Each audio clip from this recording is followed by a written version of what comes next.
Steve here. We're going to step back in time, into the 1980s.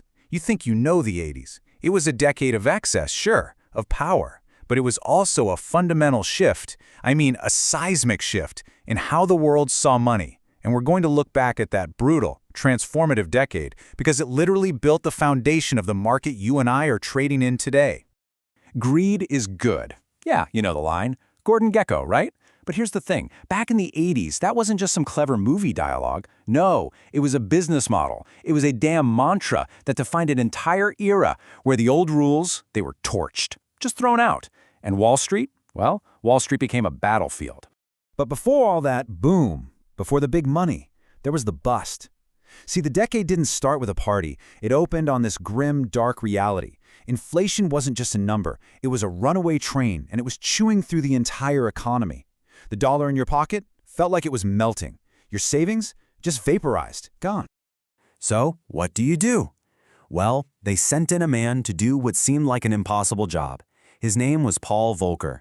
Picture this guy, 6'7", always a cigar in his mouth.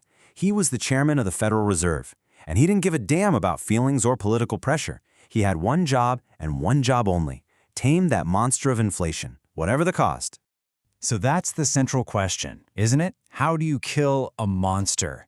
How do you stop something that is just devouring everything in its path? You try to reason with it? You try to outrun it? No. Volcker knew the answer. You don't reason with it. You take a sledgehammer and you crush it.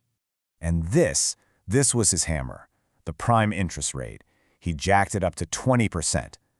Just let that sink in for a second. 20%.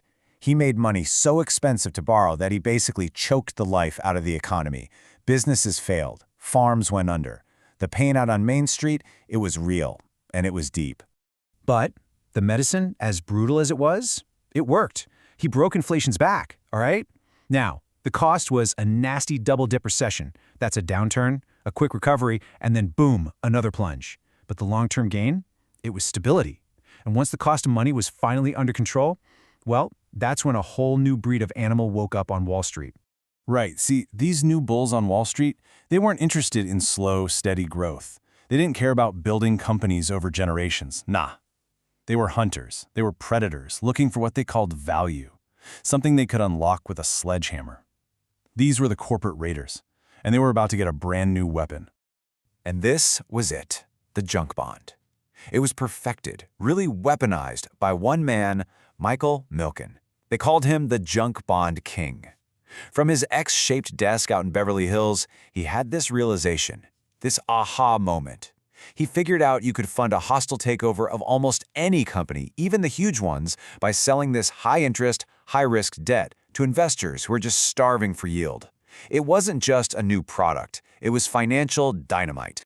So, here was the playbook, their brutal, almost Darwinian playbook. Step 1, you identify a target, some sleepy, undervalued company with lazy management. Step 2, you use Milken's junk bonds to raise a war chest. We're talking hundreds of millions of dollars practically overnight. Step 3, you launch the hostile bid. And step 4, once you take control, you strip the assets, you fire the executives, and you restructure the whole thing for a quick, massive profit. Simple, brutal, effective. What you have to understand is that the entire mentality, it shifted. It just wasn't about owning a company anymore. It was about conquering it.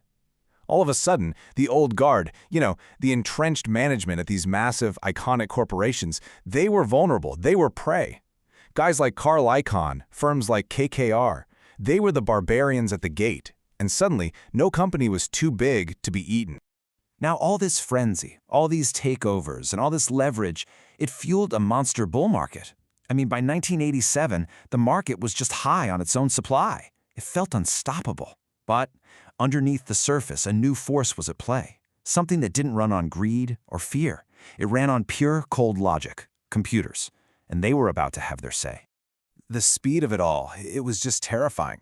What started as some heavy selling at the open, it quickly became a cascade. Then, by midday, it was an absolute freefall. There were no buyers left. None. Just a sea of sellers. The old ticker tape couldn't even keep up with the carnage. The floor of the exchange, it was just pure, raw panic. And when the closing bell finally, mercifully rang, that was the damage. The Dow Jones Industrial Average had cratered 22.6% in a single day. To this day, it's the largest one-day percentage drop in its history. 508 points. Just think about that. An unimaginable amount of wealth, of paper value, it was just erased, vanished, in just 6.5 hours of trading. It was a crash on a scale and at a speed that no one had ever seen before. So what the hell happened? You have to understand this wasn't a crash driven by some big piece of bad news. No, it was driven by a new ghost in the machine, program trading. It was marketed as portfolio insurance. You see, computers were programmed to automatically sell huge blocks of stock if the market dropped to a certain level. The problem is, when everyone's machines all have the same bright idea at the exact same time, you get a feedback loop from hell.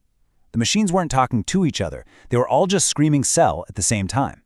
It was the first time we ever saw a liquidation cascade driven purely by algorithms. You know, that one day, it changed everything. It gave us all this terrifying glimpse into a future of finance. A future that, well, it's the one we're living in right now. So you might be asking yourself, Steve, why does any of this matter today? Today is Thursday, March 12th, 2026, and it matters because the 1980s, that decade, gave us the blueprint for the very world we trade in right now. This is not ancient history, folks. This is the foundation of modern market structure.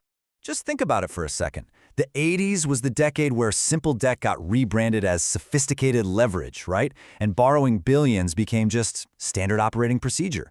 It was the birth of the 24/7 financial news cycle, those early Bloomberg terminals lighting up desks for the first time. And most important of all, it was the dawn of the high-speed, algorithm-driven market, the very same one we live in. And that right there is the essential, chilling lesson of 1987. And it is more relevant today than it has ever been. We now live in a world of high-frequency trading, of AI executing millions of trades in the blink of an eye. We have to remember the lesson that was written in the wreckage of that October afternoon. When the computers decide it's over, the exit door is never, ever wide enough. This is Steve. I'll see you at the open.